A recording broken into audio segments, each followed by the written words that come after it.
We will be making some cupcake toppers out of fondant. So we'll look at what kind of fondant we can use, and we'll do a bit of coloring, and then we'll start preparing those floral toppers. So let's crack on.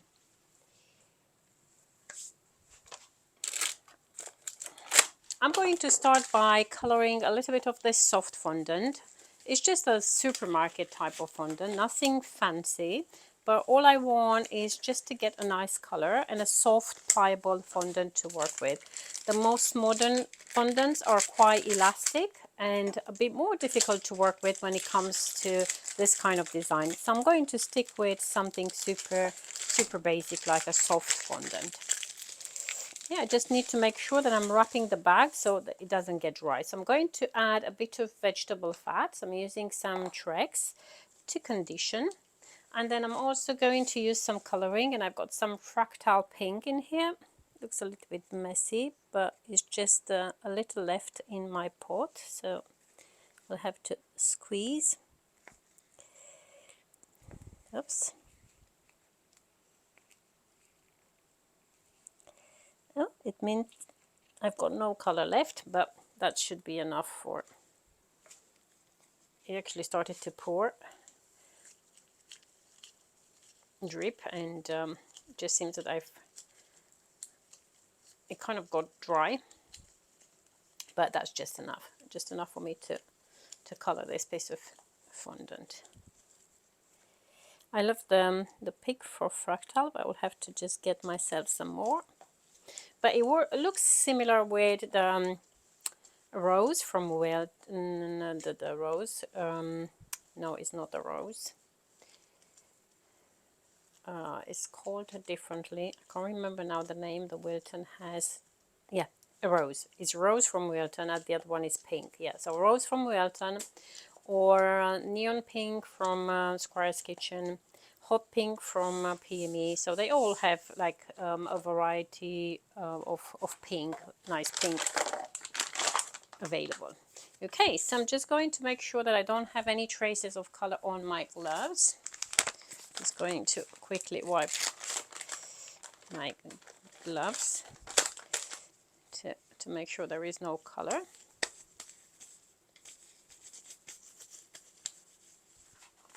Okay, and then I will just quickly wash and dry my hands. It's very important to get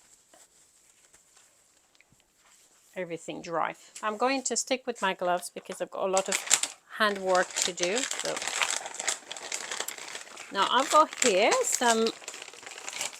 some fancy type of fondant. This is the Smart Flex fondant. As you can see, it's very hard to roll. The PME fondant works in the same way. You've got Satin Ice, which works in the same way. More like a firm type of fondant. Super nice when it comes to covering large cakes, as you can roll it super thin. But when it comes to working on like small projects or embossing, might not be the right fondant to go for. But I want my plaques, which I'm going to put on the cupcake, to actually stay firmer quicker. So I'm just going to roll.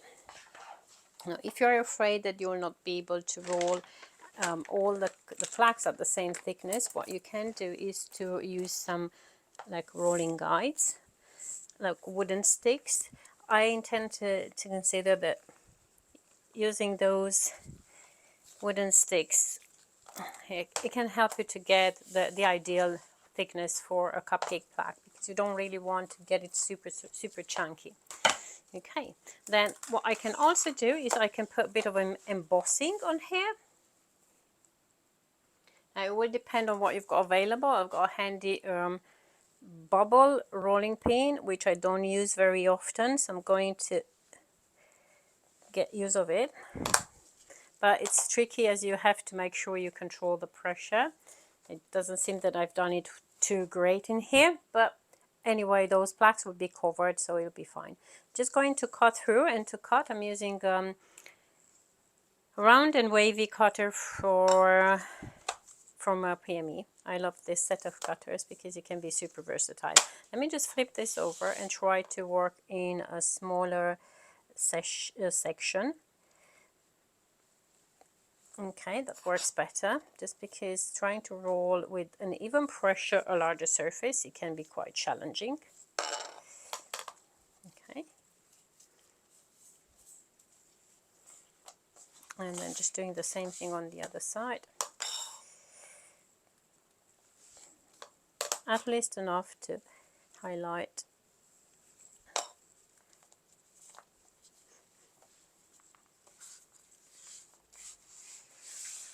And another one in here.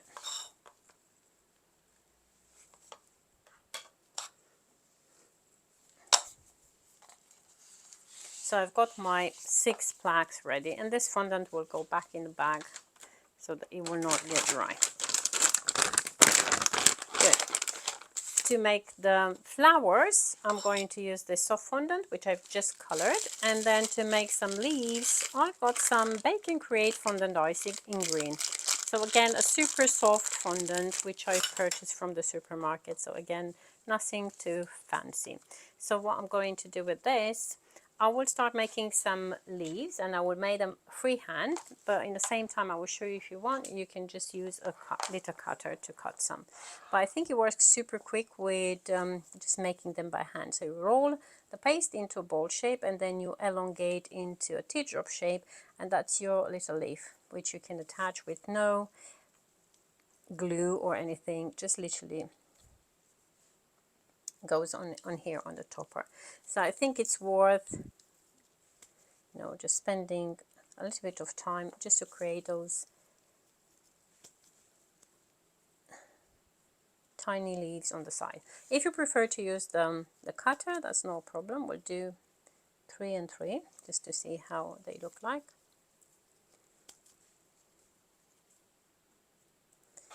So with this piece, I'm going to roll it, not super thin, but thin enough so that I can cut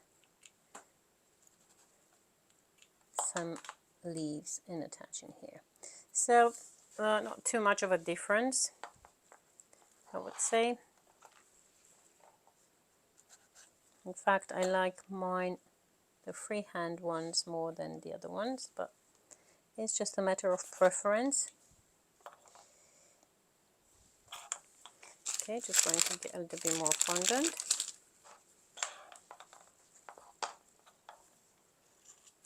And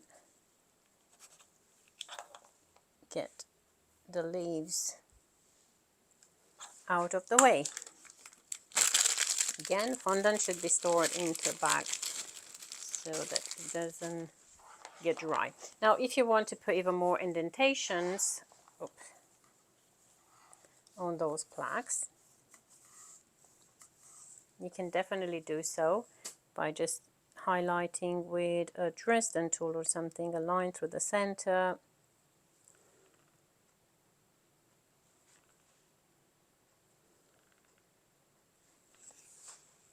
But obviously will be more time involved, and if your cupcakes will be like kind of budget cupcakes, then you will have to just make sure you don't spend too much over time. Now with a little bubble of paste, I'm going to roll it into a ball shape. Then I will elongate into a sort of a sausage, which I'm going to flatten, and I will start rolling it from one end. That's going to be my little rose, which will complete my design in here. Again, flatten. And you see, that was the reason I picked the gloves, because it can get a bit too sticky. Again, just another one, so that I've got 3.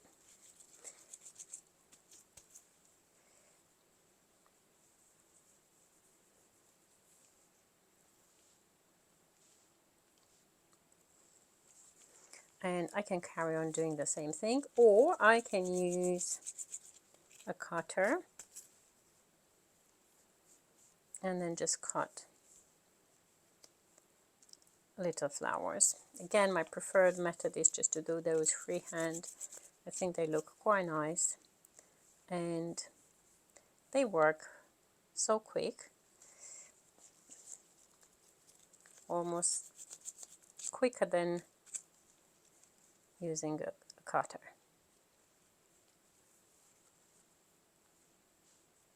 And again, they don't need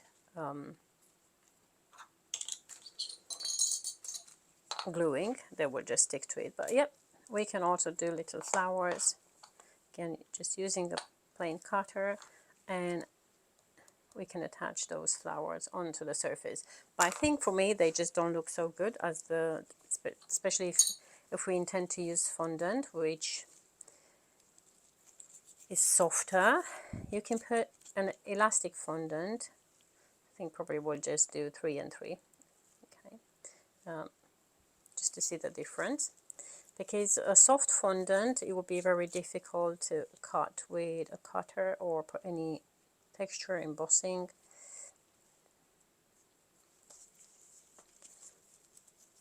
So if you really want to use a cutter, you should go for a mix of gum paste and fondant, or for an elastic fondant,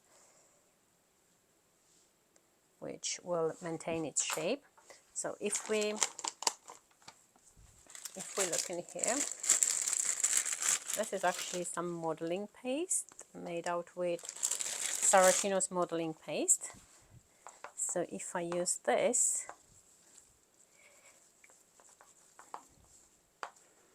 roll out fairly thin, it will allow me to roll it quite thin. Okay, and then I can get a cutter, cut a petal, and I can also go to a veiner, place the petal right in here, and then just press with a veiner.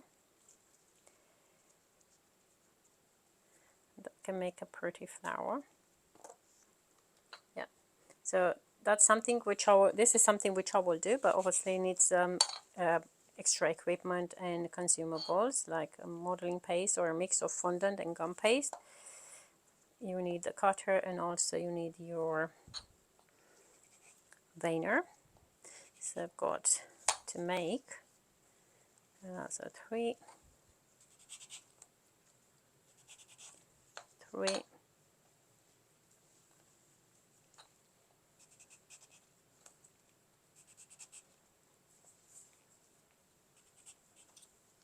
and 3, and then the paste goes back in the bag, and same with the fondant, the soft fondant. They shouldn't be stored together, as modeling paste and fondant will absorb the moisture differently, and then one will get quite soggy while the other one will not, and it will just make your paste non-usable. So never mix in a pack gum paste with fondant, modeling paste with fondant, or with gum paste. Each type of paste should go in separate bags, and obviously be kept away from moisture, dust, and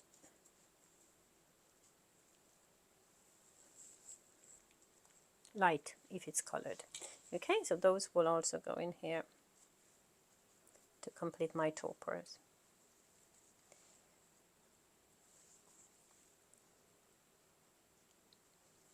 Great, so my toppers are now done. All I have to do is to transfer them onto my cupcakes. So I've got some cupcakes just basically covered with some rosettes. I'm going to put that on the scale and get the scale to 0, because I really want to see how much fondant I've used overall.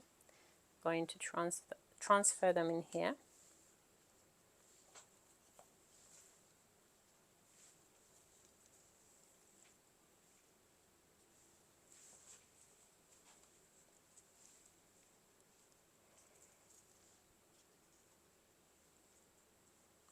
Okay, there is no need for glue, as they would go flat in here and no one is going to move them around. And I've used 126 grams of fondant to complete this cute project. So I hope you've enjoyed the tutorial and you found something inspirational for you, things to use in future for decorating your cupcakes.